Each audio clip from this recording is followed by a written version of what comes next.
The top 5 reasons the global flood may have actually happened. Number 5, human documented history of the flood. If a global flood happened, you'd expect people around the world in ancient history to have told this story, and they do. Basically, all the people. The Chinese, the Native Americans, the Hindi people, the Sumerians, the Greek, the Aztecs, the Norse people, the story of Atlantis, and of course the biblical story, which is the account of the Jewish people. And their stories are largely similar. God or the gods were mad, and so they flooded the earth, while the hero of the story builds a boat and saved all the people and the animals.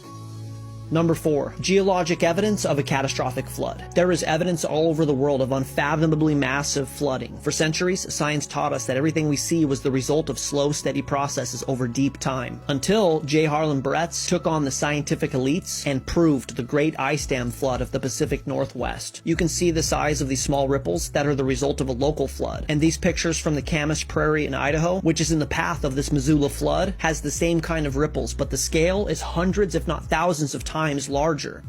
Everybody knows the Niagara Falls. This is the Horseshoe Dam, compared to the Dry Falls Formation in Washington, also part of this Missoula flood. The water at the Niagara Falls rushes over the edge at 200,000 cubic feet per second, while the water at this Dry Falls Formation ravaged through at 300 to 400 million cubic feet per second. Hundreds of times more water than the Niagara Falls. Imagine the scale. And now that we know that these formations were caused by catastrophic floods, science is finding evidence of these kind of catastrophic floods all over the world, including 2 that are larger than the Missoula flood.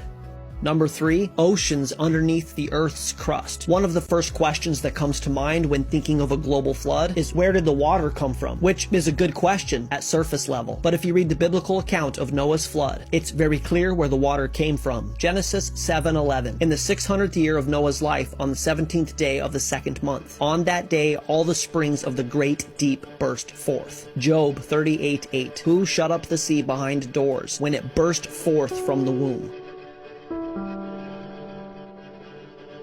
Where did the water come from? The Bible clearly says that the floodwaters came from inside of the earth, and scientists have potentially just recently found this water. They now estimate that there's more water underneath the earth's crust than above. How did the author of the Bible get this right over 3,000 years ago? Good guess, Moses.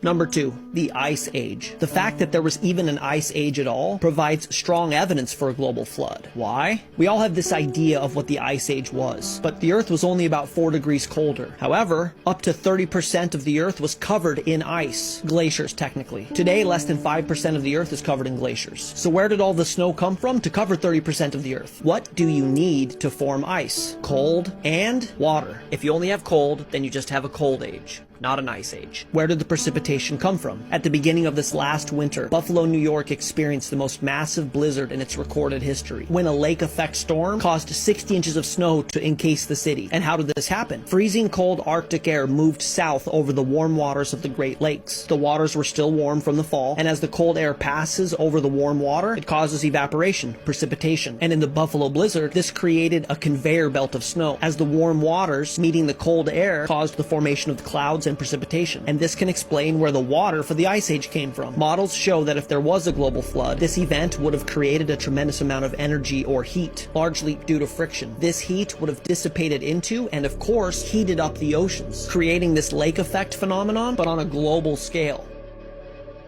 Number 1 evidence that a global flood may have actually happened, the fossil record. How is a fossil formed? When an animal dies, the scavengers almost immediately get to work on beginning the process of disassembling the formerly living thing. And this is just the beginning phase of its total decomposition, finished off by bugs, bacteria, and fungi. It's gross, but it's an amazing system for recycling organic material. Because of the efficacy of this recycling process, dead animals stand basically no chance at being preserved in any complete or articulated way. And this is why, in order for something to become a fossil, it basically needs to be rapidly buried by mud or sand, which helps to make sense of the fossils of animals that died while eating, giving birth, and that are found in death poses, arched back before being rapidly covered by mud, sometimes sand. So the very fact that fossils are found all over the earth is compelling evidence for a global, rapid animal burying event, like a flood. It also explains why marine fossils, like whales and sharks, have been found in the middle of deserts and also on the top of Mount Everest, the Himalayas, the highest mountains in the world.